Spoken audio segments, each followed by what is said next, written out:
미국의 세인트 루이스라고 하는 한인교회가 있습니다. 그 세인트 루이스 한인교회 담임 목사님이 신방 갔을 때의 이야기인데, 가정은 남편은 미국인 백인으로서 학교 선생님이었고 그 부인은 한국인이었습니다. 그 가정에 딱 담임 목사님이 신방을 갔더니 그 백인 남편이 딱 나오면서 그 담임 목사님한테 그러더래요. 오, 개새끼, 어서 오세요. 그러더래요. 담임 목사님이 깜짝 놀란 거예요. 아니, 저분이 왜 나에게 개새끼라고 하나? 내가 무슨 개짓을 했나? 왜 그러지? 그래서 신방 예배를 드리는데 마음이 참 무거웠습니다. 신방 예배를 마치고 집으로 돌아오는데도 참 마음이 무거웠어요. 그 집에 딱 들어왔더니 전화가 걸려왔습니다. 그 집사님한테 전화가 온 거예요. 그 집사님이 전화에다 대고, 목사님 많이 놀라셨죠? 죄송합니다. 그래서 그 목사님이 그랬대요. 아니, 집사님, 왜 당신 남편이 나한테 개새끼라고 말을 합니까? 그랬더니 그 부인이 하는 말이, 예, 사실 사정이 있습니다. 이게 무슨 사정입니까? 얼마 전에 제가 남편이랑 심하게 다투고 싸웠습니다. 그런데요. 근데 목사님도 알다시피 저희 남편은 백인이고 또 학교 선생님으로서 영어를 얼마나 잘합니까? 그러니까 룰루랄라 하면서 막 싸우고, 나는 목사님이 아시는 대로 영어가 부족하지 않습니까? 그래서 남편하고 싸우는데 말이 잘 안 되니까 그냥 또따 그러면서 싸웠대요. 그래서 나중에 막 싸우는데 하도 답답하고 말도 잘 안 나오고 그래가지고 그냥 속이 상해가지고 야, 이 개새끼야 하고 남편한테 소리를 질렀대요. 그랬더니 그 백인 남편이 하는 말이, 아니, 개새끼가 무슨 뜻입니까? 한국말로 개새끼가 무슨 뜻입니까? 라고 물어보더래요. 그래서 사실대로 다 얘기하면은 안 되잖아요. 그래서 개새끼라고 하는 것은 한국에서 사랑하고 존경하는 사람에 대해서 애칭으로 부를 때 개새끼라고 부른다. 그렇게 얘기를 했대요. 만일에 뭐 개새끼라고 하는 말의 뜻을 제대로 얘기했다면 아마 그 남편은 자기 부인에게 크게 실망을 하고 심각했을 겁니다. 그래서 목사님, 그래서 그런 겁니다. 그러니까 그 백인 남편이 한국인 목사님이 자기 집에 신방으로 오니까는 그랬던 겁니다. 오, 개새끼, 어서 오세요. 라고 그렇게 얘기를 했다는 거. 그래도 그 남편이 그 뜻을 모르고 한 말이니까 들어도 됩니다. 그러나 정말 개들이나 하는 짓을 하고 살아가는 사람들이 있습니다. 개는 유일하게 자기가 토해놓은 것을 다시 와서 먹는 짐승입니다. 자기가 으악하고 토해놓고 다시 와서 그 토한 것을 다시 먹는 게 개예요. 그래서 성경에서도 예수님께서 개가 그 토한 것을 다시 먹듯이 우리가 악하고 더러운 죄를 회개해놓고 토설해놓고 또다시 그 죄를 또다시 짓는다고 예수님께서도 그렇게 말씀하지 않으셨습니까? 오늘날 많은 사람들이 자기들이 회개합니다. 더러운 죄를 회개하고 악한 죄를 회개하고 음란한 죄를 회개하고 그러고 나서 또다시 그런 죄를 똑같이 또다시 반복해서 그런 죄를 짓고 있습니다. 하나님께서 우리에게 성령을 부어주셔서 하나님의 거룩한 자녀를 삼으셨는데 우리가 그렇게 살아가면 우리 하나님이 얼마나 아프시겠습니까? 여러분과 저는 거룩한 생활로 우리가 성도됨을 증명해야 됩니다. 우리가 하나님 앞에 우리 악하고 더러운 추한 죄를 회개했으며 다시는 그와 같은 죄를 짓지 말고 우리의 거룩한 생활로서 거룩한 성도임을 여러분들이 드러낼 수 있게 되길 주의 이름으로 축원합니다. 하나님 그러한 자를 하나님은 복 주시는 겁니다. 자, 오늘 우리가 창세기 40장에 있는 말씀을 읽었습니다. 이 창세기 40장에는 술 맡는 관원장과 떡 굽는 관원장의 이야기가 기록이 되어 있습니다. 자, 우리가 이것을 읽으면서 이게 똑같이 죄를 지었지만 술 맡은 관원장은 그 자기가 구원을 받았고 떡 맡은 관원장은 그는 이제 멸망을 받을 수밖에 없었어요. 그렇다면 우리의 신앙이 이 술 맡은 관원장과 같은 신앙이라면 안심해도 되겠지만은 이 떡 맡은 관원장과 같은 그런 신앙이라면 빨리 우리가 돌이켜야 말이 됩니다. 자, 오늘 창세기 40장 2절에 어떻게 시작이 되느냐면 바로 왕이 바로왕의 두 신하, 곧 떡 굽는 관원장과 술 맡은 관원장이 그 바로왕에게로부터 크게 진노를 삼해 그 바로왕이 그들을 시대장의 집들에 있는 그 옥에 갇혔더라. 그곳은 요셉이 갇힌 곳이었더라. 그들을 위해서 그 시대장이 요셉으로 하여금 그들을 수종케 하였더니 그들이 감옥에 갇힌 지 수일이었더라. 그렇게 나와 있습니다. 떡 굽는 신하와 이제 술 맡은 신하가 시대장 집에 있는 그 감옥에 갇혔습니다. 그곳에 요셉이 갇혀 있었습니다. 시대장이 요셉으로 하여금 그들을 잘 보살피고 수종들라고 했습니다. 요셉이 어느 날 그들에게 필요한 것이 있는가 해가지고 그들을 수종들기 위해서 그들이 갇혀있는 방으로 갔습니다. 그랬더니 술 맡은 관원장과 떡 굽는 관원장이 시무르르하고 침통하게 앉아있는 거야. 그래서 요셉이 어르신들 어젯밤에 무슨 일이 있었습니까? 왜 그렇게 표정이 어두우십니까? 물었더니 그들이 말을 하기를 우리가 지난밤에 꿈을 꾸었는데 그 꿈을 틀림없이 무슨 징조가 있는 꿈인데 그 뜻을 해석하지 못해서 이렇게 우리가 침울해 있다네. 그러니까 요셉이 하는 말이 그렇습니까? 꿈 해석이야. 그것이 여호와 하나님께 있지 않습니까? 나에게 그 꿈 이야기를 하십시오. 내가 그 꿈을 해석해 드리겠습니다. 그래서 술 맡은 관원장이 그 요셉에 향해 먼저 자기의 꿈 이야기를 하는 겁니다. 내가 어젯밤에 꿈을 꾸었어. 그런데 내가 하는 일이 뭐야? 내가 왕의 잔에다가 술을 부어드리는 술 맡는 관원장 아닌가? 내가 왕 앞에 나가 술을 드려야 되는데 나의 잔이 텅 비어 있는 거야. 가지고 나갈 술이 없는 거야. 그래서 이거 어떡하나 고민을 하고 있는데 그때 마침 앞에 포도나무가 한 그루가 있는데 그 포도나무에서 가지 3개가 쫙 나오더니 그 가지에서 꽃이 피고 잎이 맺히고 열매가 탐스러운 포도 열매가 맺혀 있지 않는가. 그래서 그것을 보고 내가 기뻐했지. 내가 왕한테 술을 가지고 나가야 되는데 그 가지고 갈 술이 없어가지고 고민을 하는데 그때 한마침 포도송이가 다 익었길래 얼마나 반갑나. 그래서 얼른 그 포도송이를 따서 그것을 으깨가지고 꾹 짜가지고 줍을 내가지고 왕 앞에 가지고 나가 왕의 잔에 부어드렸네. 요셉이 그 꿈 이야기를 듣더니 아이고 어르신 그 꿈은 참 좋은 꿈입니다. 아니 어째서 이 꿈이 좋은 꿈인가? 거기서 가지 3개가 나왔다는 것은 3일을 말하는 겁니다. 그것이 3일 안에 바로 왕께서 당신을 부르실 겁니다. 그래서 당신이 이제 전에 하던 일 그대로 이제 왕의 잔에 술을 부어드리는 술 맡은 관원장으로서의 전직을 회복하여 바로 왕에게 서게 될 것입니다. 그때 나를 잊지 말아 주십시오. 그렇게 얘기하는 겁니다. 자, 그러면 이 꿈이 어떻게 해서 이것이 구원받을 꿈인가를 우리가 또 이것을 해석을 해야겠죠. 자, 여기서 포도나무가 있었다 그랬어요. 그 포도나무는 누구를 상징하는 거예요? 그렇죠. 우리가 요한복음 15장 1절에 보니까 예수님께서 이렇게 말씀하셨어요. 한번 따라합시다. 나는 생명의 참 포도나무라. 예수님께서 자신을 가리켜 참 포도나무라고 말씀하죠. 이 포도나무는 바로 예수님을 가리켜 말하는 겁니다. 자, 그런데 이 술 맡은 관원장이 바로 왕 앞에 나간다라고 하는 것은 우리들이 바로 만왕의 왕이신 하나님 앞에 나가는 걸 말하는 거예요. 바로 여기서 왕은 바로 만왕의 왕이신 하나님을 말하는 거예요. 근데 이 술 맡은 관원장이 왕 앞에 나가야 되는데 자기가 가진 것이 아무것도 없는 거예요. 오히려 왕 앞에 죄를 지어서 갇혀있는 신세야. 왕 앞에 아무것도 가지고 나갈 것이 없어 고민을 하고 있는 겁니다. 이것은 마치 우리가 왕이신 하나님 앞에 나가야 되는데 하나님 앞에 가지고 나갈 것이 아무것도 없는 거야. 나의 공로가 아무것도 없는 거야. 그런데 그렇게 고민을 하고 있는데 그때 마침 그 포도나무에서 포도 열매가 익은 거예요. 그래서 얼른 그 포도 열매를 따가지고 그것을 줍을 짜서 으깨고 부셔서 줍을 짜가지고 그것을 왕 앞에 가지고 나가 왕 앞에 부어드렸다. 이 말은 무슨 말입니까? 바로 그 포도주라고 하는 것은 우리가 잘 알고 있죠. 예수님의 피, 보혈을 말하는 거잖아요.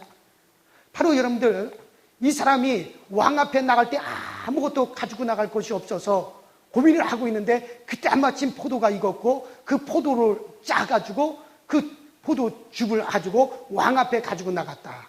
이 말은 무슨 말입니까? 우리가 왕이신 하나님 앞에 나가야 되는데 우리가 아무것도 가진 것이 없어요. 가지고 나갈 것이 없어요. 나의 공로가 아무것도 없어요. 그런데 우리가 무엇을 가지고 나가느냐? 오직 예수님께서 십자가에서 나를 위해서 몸치고 피를 흘리사 예수께서 흘려주신 그 피의 보혈의 공로를 가지고 그것만 가지고 하나님 앞에 가지고 나간다라고 하는 것에 대한 고백을 말하는 겁니다. 할렐루야. 그렇습니다. 예수님께서 십자가에서 몸치고 피를 흘려주셨습니다. 예수께서 왜 십자가에서 자기 몸을 깨서 피를 흘려주셨습니까? 그것은 여러분과 제가 우리가 지은 그 죄값을 대신 지불하기 위해서 그의 피로써 우리의 죄값을 지불하기 위해서 예수님께서 십자가에서 몸을 찢고 그리고 피를 흘려주신 것입니다. 그렇습니다. 우리가 하나님 앞에 나갈 때 우리가 아무것도 가지고 나갈 것이 없어요. 우리가 잘한 것이 없어요. 마치 술 맡은 관원장이 왕 앞에 나가야 되는데 자기는 왕으로부터 진노를 사가지고 죄를 짓는 거 그것 외에는 아무것도 가지고 나갈 것이 없어서 고민할 때 그때 포도송이에서 즙을 짜서 그 포도즙을 가지고 그리고 왕 앞에 가지고 나갔다라고 한 것처럼 오늘날 우리가 하나님 앞에 나갈 때 여러분들 우리는 아무것도 가지고 나갈 것이 없어요. 오직 뭐만 가지고 나가느냐? 오직 예수 그리스도의 그 보혈, 예수의 그 피 묻은 그 보혈의 공로 그것만 가지고 하나님 앞에 나갈 때 하나님께서 그것을 인정하여 주시겠다는 거예요. 영국의 그 어느 귀족이 영국 황실의 귀족이 교통사고가 났어요.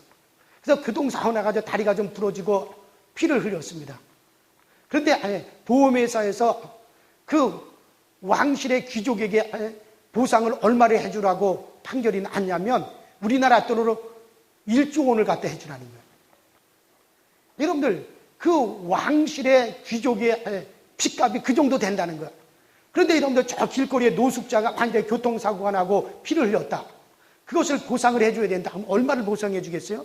그 몇 천만 원밖에는 보상이 안 나올 겁니다. 그러나 그는 그 왕실의 귀족이기 때문에 그가 교통사고가 나서 피 흘린 그 피값, 그 보상액이 1조 원이나 된다는 거야. 물론 그것을 갚을 길이 없어가지고 그 보험회사에서 우리는 못 갚겠다 그랬더니 그 왕실에서 그것을 탕감해 준 적이 있습니다. 여러분들 마찬가지. 여러분들 이 세상의 왕실의 귀족도 그 피값이 그 정도 된다는데 하나님의 아들, 하나님의 육신을 입고 오셔서 우리의 죄값을 지불하기 위해서 그가 피를 흘려 주셨습니다. 그러면 예수 그리스도의 그 피로서 못 갚을 죄가 있을까요? 없을까요? 우리 주님께서 우리 예수 그리스도의 그 피로서 갚지 못할 이 죄가 이 세상에는 없습니다. 여러분들이 어떤 추하고 더럽고 악한 죄를 범했든지 간에 오직 예수 그리스도의 피로서 다 이러면 그 죄값을 다 지불하고도 남음이 있는 걸 믿으시길 바랍니다. 그래서 우리가 어떤 믿음을 가져야 되느냐? 나는 하나님 앞에 아무런 공로가 없어. 나는 잘한 것도 없어요. 내가 가진 건 죄밖에 없습니다. 그러나 하나님의 아들 예수 그리스도께서 이 땅에 오셔서 자기의 몸을 찢고 우리를 위해서 피를 흘려주셨는데 그 피값으로 나의 모든 죄가 다 씻김을 받았다. 그런 믿음의 확신을 가지고 있어야 된다는 것. 그래서 히브리서 10장 19절에 뭐라고 나와 있습니까? 형제들아 우리가 예수의 피를 힘입어 당당하게 하나님의 보좌 앞에 나아가자. 따라합시다. 예수의 피를 힘입어 당당하게 하나님의 보좌 앞에 나갈지니라. 그렇습니다. 형제들아 우리가 예수 그리스도의 피를 힘입어 담력을 가지고 당당하게 그 은혜의 성소 앞으로 나가자. 그렇게 성경에 말씀하고 있지 않습니까? 여러분 우리가 하나님 앞에 나갈 때 다른 것이 다 필요가 없습니다. 오직 예수 그리스도께서 이 땅에 오셔서 그 십자가에서 멈추고 피를 흘리심으로 말미암아 나의 모든 죄를 다 씻기에 부족함이 없고 나를 거룩하고 의롭게 하기에 부족함이 전혀 없습니다. 그 믿음을 가지고 나가기만 하면 하나님께서 우리를 받아주시는 걸 믿으시길 주의 이름으로 축원합니다. 그게 믿음이라고 하는 거예요. 여러분들 하나님께서 우리를 의인이라고 하십니다. 왜 우리를 하나님의 의인이라고 하십니까? 예수 그리스도의 피로써 우리의 죄값을 이미 다 지불하셨기 때문에 그것만으로 완벽하기 때문에 우리를 의인이라고 하시는 거예요. 만일에 예수님의 피가 우리의 죄값을 지불하는데 50% 절반만 지불했다면 나머지 우리는 절반은 내가 뭔가를 해야만이 됩니다.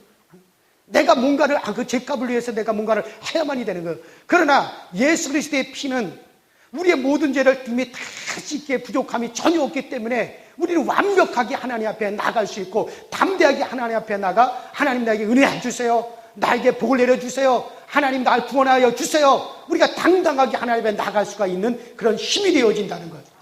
그럼 우리 이 믿음, 이것이 바로 이거 하나님께서 인정하는 믿음입니다. 하나님께서 우리를 구원하실 때 다른 것 보지 않습니다. 나의 그 어떤 것도 보지 아니하시고 나에게 예수 그리스도의 그 보혈의 공로를 의지하는 그 믿음이 있는가 없는가 그것만 보시고 우리를 구원하여 주시는 겁니다. 오늘 이 술 맡은 관원장이 바로 그겁니다. 자기가 왕 앞에 나가야 되는데 아무것도 가지고 나갈 것이 없어서 고민하던 차에 마침 그 포도나무에서 포도 송이가 열렸기에 얼른 그것을 짜가지고 포도를 짜가지고 그리고 나갔더니 그가 왕 앞에 나갈 수 있다는 거예요. 바로 그 꿈이 바로 구원받을 만한 꿈입니다. 자, 그래서 이 요셉이 그 꿈을 딱 해석을 해주었더니 그 옆에서 그것을 듣고 있던 그 떡 맡은 관원장이 빙그르르 웃으면서 나도 어젯밤에 꿈을 꾸었어. 예, 어르신 어떤 꿈입니까? 이 사람과 비슷한 꿈을 꾸었지.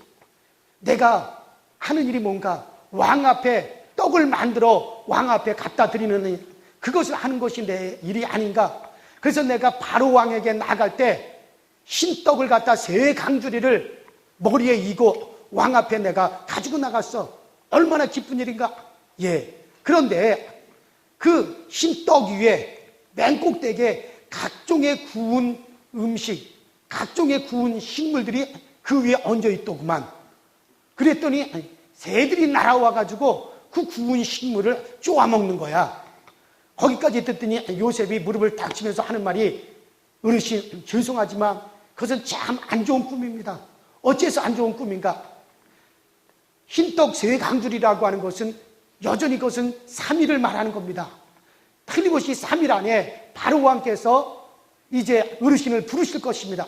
근데 3일 안에 바로왕이 어르신을 불러가지고 당신의 머리를 갖다가 이제 목매달을 겁니다. 그러면은 새들이 날아와서 당신의 고기를 뜯어먹게 될 것입니다. 얼마나 흉측한 이야기입니까? 그러나 사실입니다. 자, 그러면 이 꿈은 왜 이것은 멸망하는 꿈입니까? 여러분들, 여기서 이 사람이 흰떡 3강주리를 이고 나갔다 그랬어요. 여기서 이 흰떡은 무엇을 말하는 겁니까?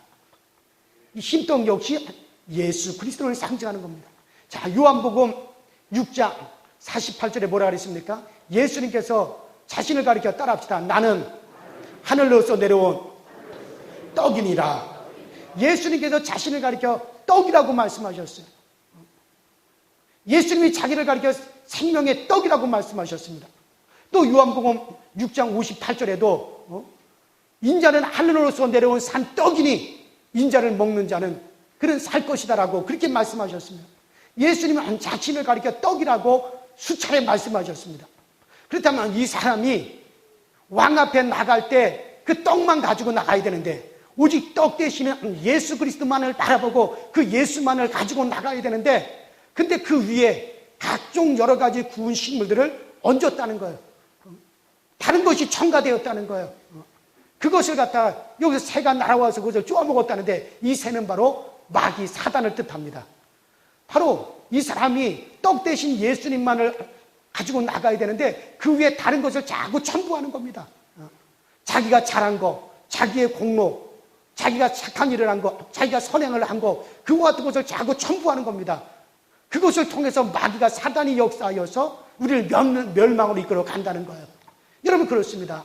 바로 떡 대신 우리의 생명 대신 그 예수 그리스도만을 모시고 그 예수만을 가지고 그리고 왕 대신에 하나님을 나가야 되는데 자꾸 사람들이 거기다 다른 것을 섞습니다. 자기가 잘한 거, 착한 일 한 거, 40일 기도한 거, 뭐 한 거, 굳이 한 거, 뭐 한 거, 뭐 한 거 자꾸 자기가 잘한 자기 공로를 섞는다는 얘기예요.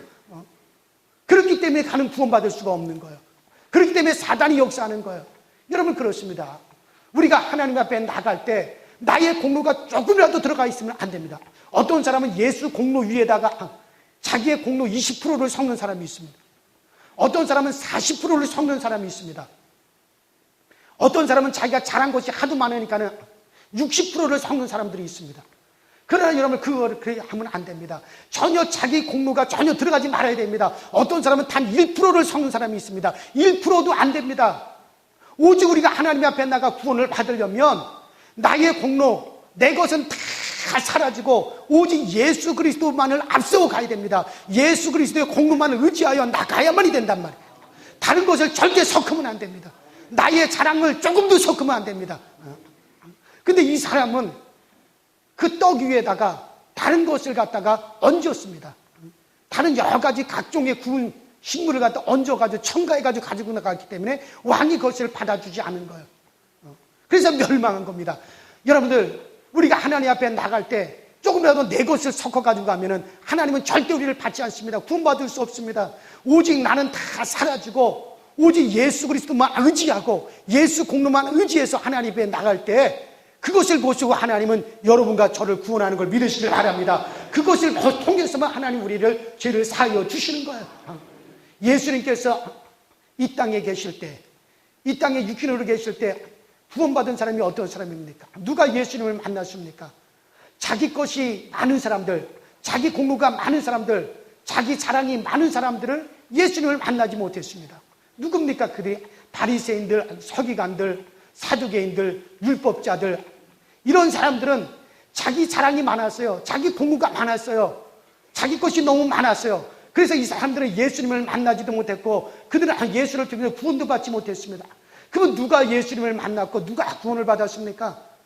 자기 것이 전혀 없는 사람들, 자기 자랑이 전혀 없는 사람들, 그래서 오직 예수 그리스도의 은혜가 아니면 나는 아무것도 안 됩니다. 그런 사람들 누굽니까? 창녀, 세리, 강도, 또 나병 환자들, 또 소경들, 이런 사람들, 이런 사람들은 전혀 자기 공로가 없는 사람들이에요. 자기 자랑이 전혀 없는 사람들이에요. 나는 죄인일 뿐입니다. 오직 주님의 은혜만을 사모했던 사람들이었어요. 그런 사람들만이 예수를 만났고 그런 사람들만이 구원함을 받은 것입니다. 그렇습니다. 오늘 여러분, 우리가 하나님 앞에 나갈 때 내가 행한 거, 내 자랑, 나의 것을 가지고 나가면 그와 같은 것이 섞여지면 절대 안 됩니다. 오직 나를 위해서 십자가에서 몸지고 피 흘려 죽으신 예수 그리스도, 오직 나를 위해서 이 세상에 오신 그리스도 예수, 나의 거룩함을 위하여서, 나의 의로움을 위해서 아낌없이 자기 자신을 우리에게 내어주신 그 예수 그리스도만을 가지고, 그 예수의 공로만을 가지고 하나님 앞에 나가는 자, 그런 자들이 구원함을 받는 자들이요, 그런 자들이 바로 하나님 앞에 당당하게 나갈 수 있는 자들이 되어지는 겁니다. 그래서 우리는 전혀 내 것은 없습니다. 아무것도 없습니다. 오직 나는 예수 그리스도만을 의지하고 나갑니다. 이 고백이 있을 때 우리는 하나님으로부터 구원함을 받는 겁니다. 오늘 이 성찬을 통해서 우리가 하는 것이 뭡니까? 이 성찬을 통해서 정말 나는 오늘도 이 떡과 이 잔을 먹고 마실 때 오직 나의 생명은 예수 그리스도로 말미암아 예수에 대한 나에게 생명을 주셨기 때문에 내가 생명을 얻을 수 있었고, 내가 하나님 앞에 제사를 받고 하나님의 자녀가 되는 거, 예수 그리스도께서 값없이 자신의 모든 물과 피를 다 흘려 주셨기 때문에 그 공로로서 내가 하나님의 자녀가 되었고 내가 제사함을 받았습니다. 이것을 고백할 때 이것을 하나님께서는 합당히 여기시고 이것을 하나님께서는 받아주셔서 우리가 하나님 앞에 나아갈 수가 있는 것입니다. 사랑하는 우리 성도 여러분들, 우리는 죄를 짓지 않고 살 수는 없습니다. 우리는 하나님의 말씀대로 율법대로 하나도 어기지 않고 살 수가 없습니다. 그래서 하나님은 그 아들 예수 그리스도를 보내신 것입니다.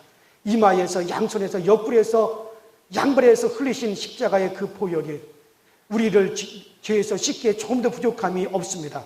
여러분, 우리는 다만 그분의 보혈만 의지하고 나가야 됩니다. 예수님의 보혈이 여러분들의 죄를 씻지 못했다면 여러분들 스스로가 노력을 하고 여러분들 스스로가 뭔가를 해야만이 됩니다. 그러나 예수 그리스도의 보혈이 여러분들의 죄를 갖다 깨끗하게 씻었다면 우리는 아무것도 하나님 앞에 아무것도 나의 것이 가지고 갈 필요가 없습니다. 오직 예수 그리스도만 의지하고 예수 그리스도의 공로만 바라보고 하나님 앞에 나가면 우리 주님은 그것을 보시고 여러분과 저를 받아주십니다. 여러분들 하나님의 그 아들 예수 그리스도의 보혈이 우리의 죄를 확실히 또 온전하게 씻었다라고 하는 것을 믿고, 그리고 하나님이 나를 의롭다라고 하신다는 걸 믿고 오늘도 담대히 주님 앞에 나가 주님이 주시는 그 은혜를 누리게 되는 여러분들이 되시길 주의 이름으로 축원합니다.